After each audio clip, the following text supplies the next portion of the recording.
Welcome to Good Grief, the podcast dedicated to demystifying and destigmatizing grief with compassion and humor. I'm Nikki. I'm an end-of-life doula and a grief coach in Columbus, Ohio. Today, we're going to talk about assumptions in grief.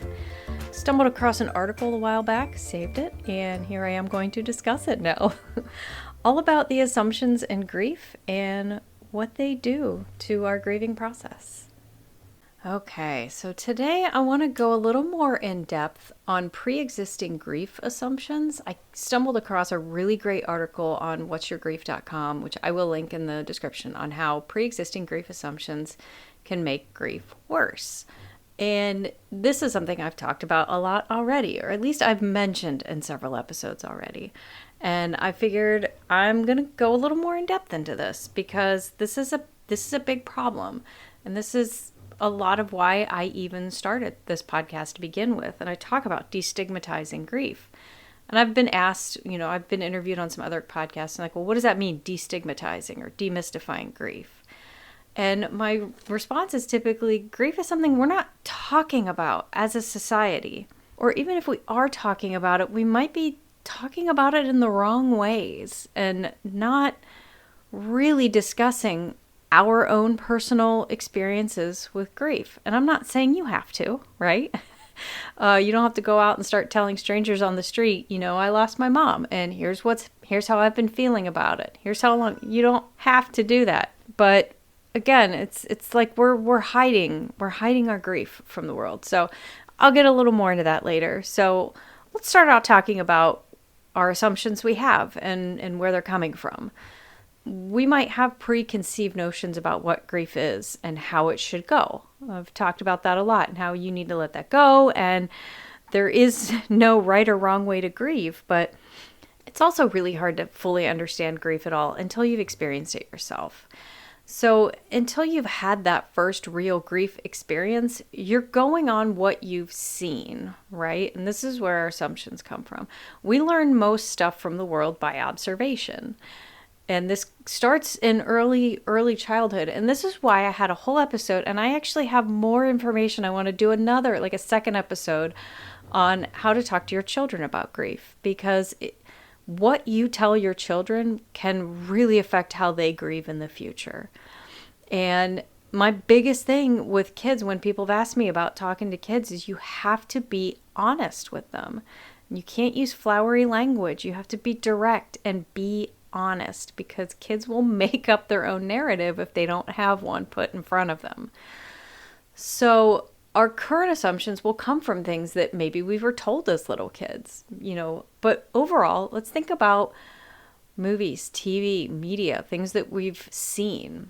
I can still specifically remember not the first funeral I went to, but one of the first funerals I went to, because I may have gone to one when I was young, when I was very, I know I went to one for my great-grandmother, but I don't remember that at all. But there's another funeral I went to when I was pretty young, elementary school age.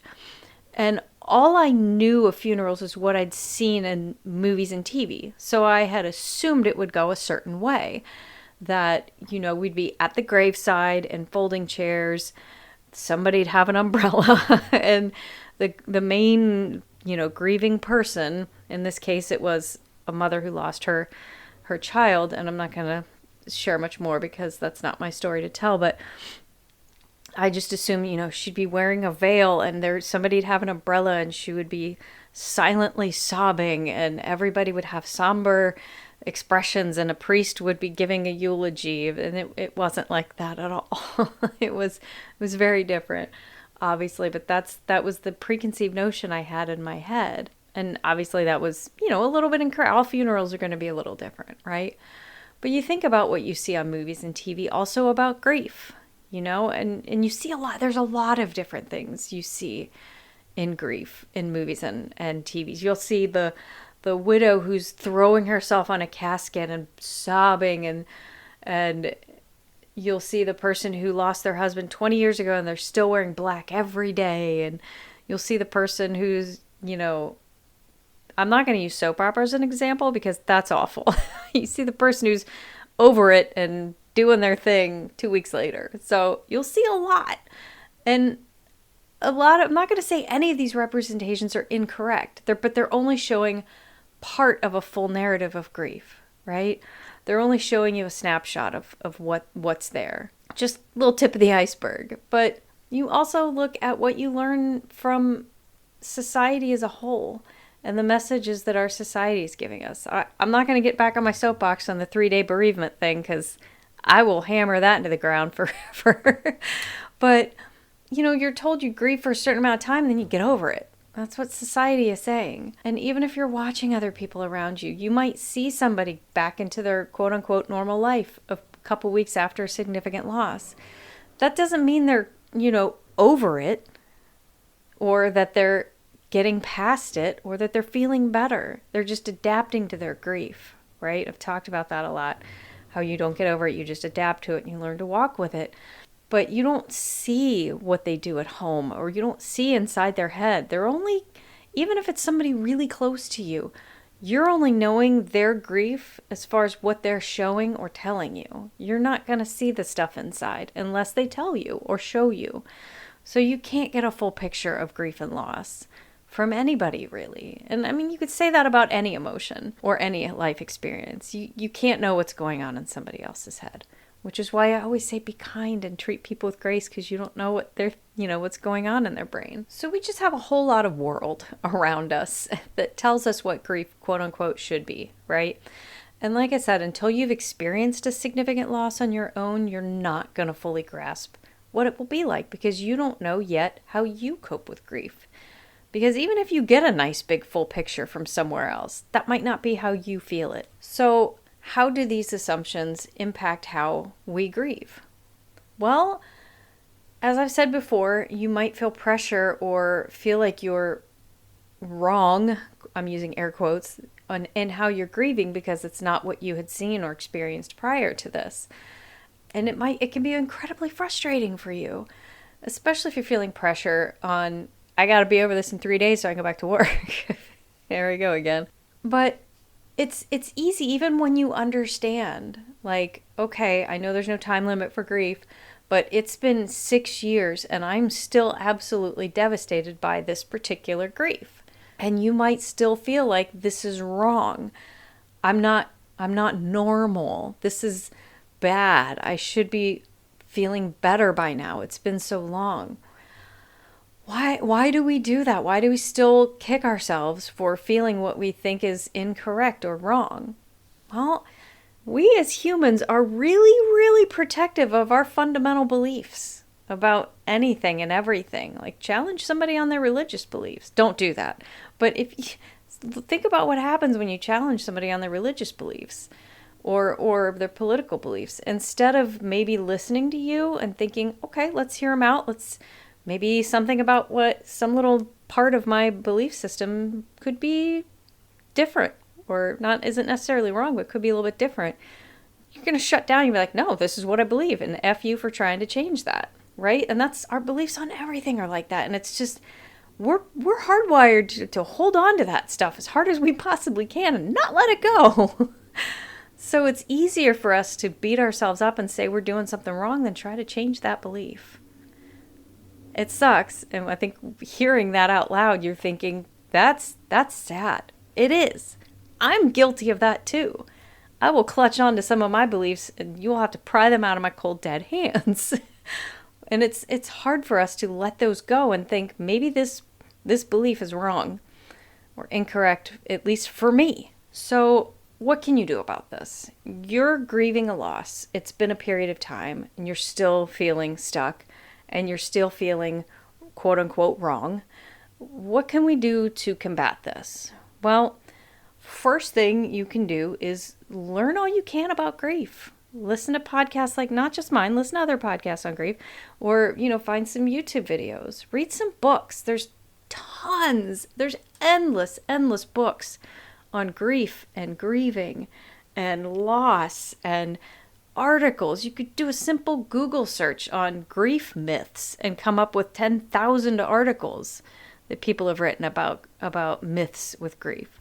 So just ingest a lot. I've learned so much just in the past couple of years in my studying to be an end-of-life doula and a grief coach about grief. And there, a lot of it is stuff I already knew but didn't know I knew.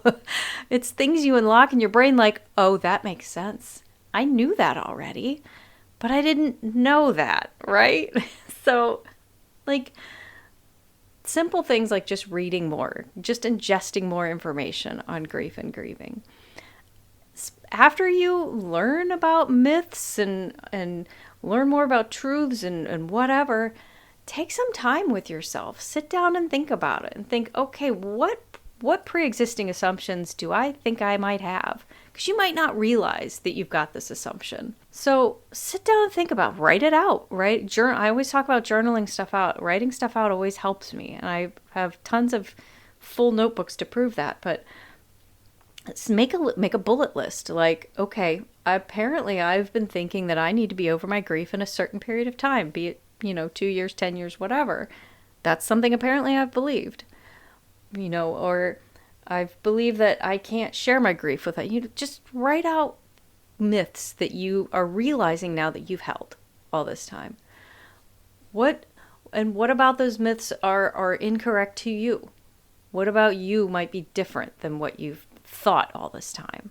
And from there, here's a fun little technique, because I've done this myself and it's helped. There have been things I've held on to that I could not let go of. I probably have some undiagnosed OCD because I absolutely obsess over things. And I clutch onto things too hard sometimes. But sometimes when I'm just holding on to something that I cannot let go of, I write it out. Like I write it in a list, a letter, a note, or just stream of consciousness thought. I write all of it out on a piece of paper. And I tear that piece of paper out of the notebook or off the, loose leaf pad, whatever. I take that individual piece of paper, I wad it up and I throw it away, or in the recycle bin in my case. Or if I've written stuff out and thrown it in a campfire before, It's not actually going to make that go away, but it's symbolic. In my brain, it's like, this thing is on this piece of paper and I'm burning it. If you're going to do this, if you're going to light something on fire, please do it responsibly. Okay? Do not hold me responsible for burning your house down accidentally. Just throw it away or put it in a recycle bin if that's easier. But it's a symbolic way of saying, this is no longer in me. This is out. This is done. This is gone. Okay? Or shout it out an open window. Not if you're in a public area. When you're driving down the freeway, roll your window down and just shout out the window this belief you don't want to believe anymore, right? It's just a symbolic way of getting it out of you and gone. So those are some ways of just dealing with it. But, I've harped on and on a million times about preconceived notions and assumptions and how they can really impact your grief and your grieving. It can make things harder for you, right? So let's be cautious of that. And as always, don't push your beliefs on other people. It's easy, especially even once you have experienced a significant loss, because now you're like, okay, I get it now. I get all of this. This makes sense to me. Wow. I mean, I'm glad. I'm not glad you had a loss. I'm not glad you're grieving, but I'm glad that you understand grief a little better because, now you're like, here it is. But your grief won't be the same as somebody else's. A good example I've mentioned on pretty much every episode, I lost my brother unexpectedly back in 2015. I don't remember if it was the same year or the next year. A friend of mine lost her brother. And like my gut reaction when she lost her brother was like, oh my God, I know exactly how you feel. But I don't know exactly how she feels because her relationship with her brother isn't going to be the same as my relationship with my brother. And his death was very different than my brother's death. So, no, I don't know exactly how she feels. So that's one of the things I believe I've said in my what to say, what not to say to somebody who's grieving. Never tell somebody you know exactly how they feel because you don't. You may have suffered a similar loss. You may have both lost your mothers or your husbands. And and I'm not saying don't, have a friendship with them or don't talk about it. Do talk about it because in a way you do get it. But never assume you know somebody's grief. And there is something about talking with people who've experienced similar losses. There's a camaraderie there, right? There is a air of they get it. These people get it, right? And that's why support groups exist because you can all talk to each other and you can kind of get it. But just remembering that not everybody's grief is the same. I say that all the time. You know this now. And as always, don't be afraid to ask for help, right? I say that a lot too. If it's impacting your life or if you need a little extra help, get it. No shame in that. Speaking of asking for help, I want to give a huge thank you to BetterHelp for sponsoring this episode.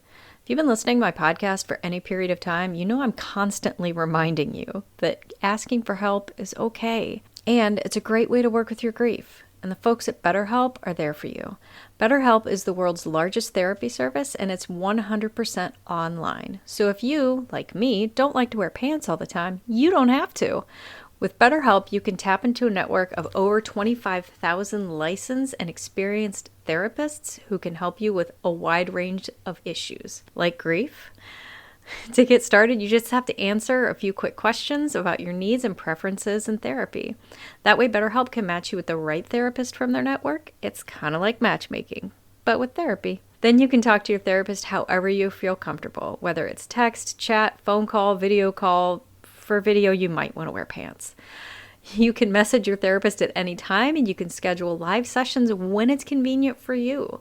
You don't have to take time off work for this. And if for some reason your therapist isn't the right fit, you can switch to another one at no additional charge. With BetterHelp, you get the same professionalism and quality you expect from in-office therapy, but with a therapist who is custom-picked just for you, with scheduling flexibility at a more affordable price. And here you go. You get 10% off your first month at BetterHelp if you go to betterhelp.com/Nikki the Death Doula. That's BetterHelp, HELP.com/Nikki the Death Doula. Okay, so I hope this episode was helpful. I know I'm going to go back and re-listen to this to edit out all my pauses, my ums and uhs that I seem to have a lot of. But I caught myself shouting a couple times, so I apologize. I get amped up about this stuff. That's why I have the podcast. Like I said, I will link this article I read in the show notes. There are a couple other articles this one linked to, so, check those out. And those are when I was talking about reading up on myths about grief and grieving. They listed 6 really great articles on there that I even went and read too. So please feel free to check those out. Send it to somebody you think might need it. This is it's a short read, so check it out. And now it's time for the Death Deck. Ooh, well, so today I have a new Death Deck, you guys.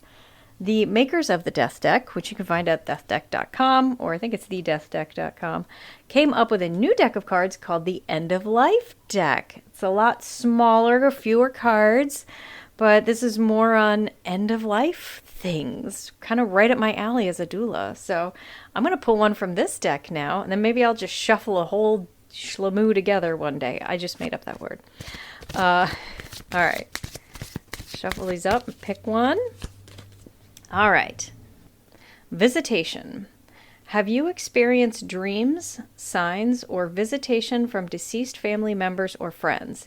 If yes, do you find this comforting? If no, who would you like to visit you?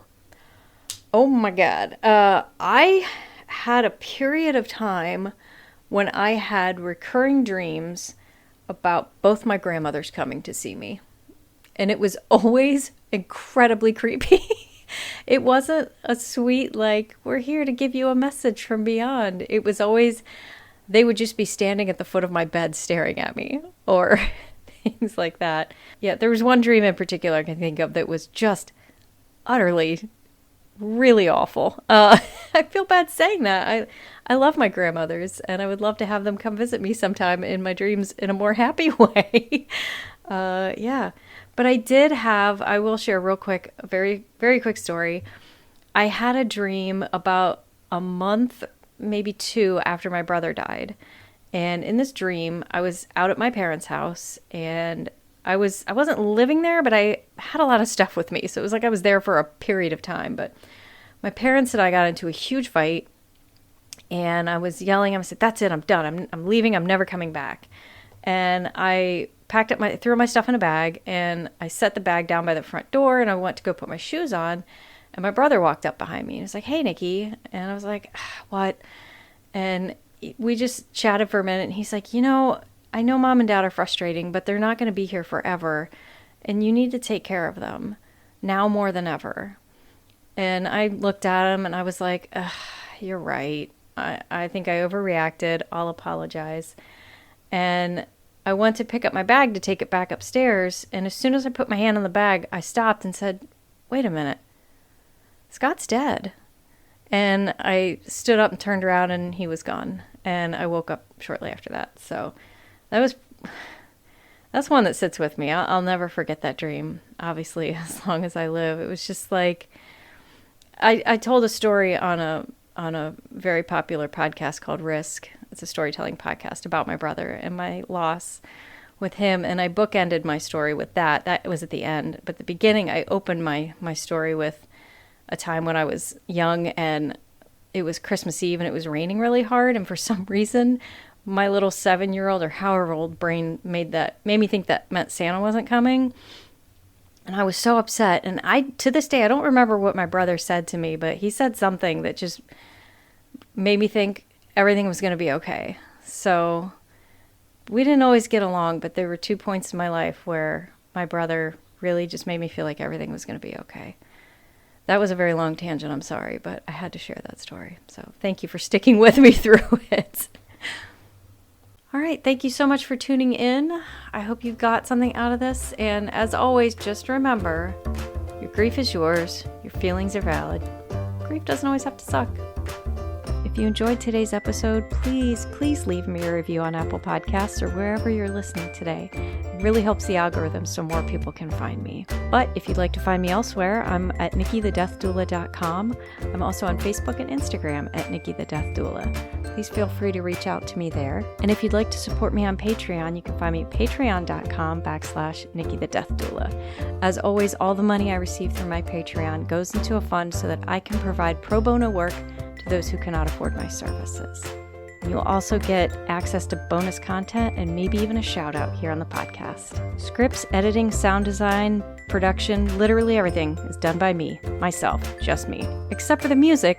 The music is Cheery Monday by Kevin MacLeod, and you can find license information at filmmusic.io/standard-license. And as always, a special shout out to my best friend and husband for continuing to support me along the way.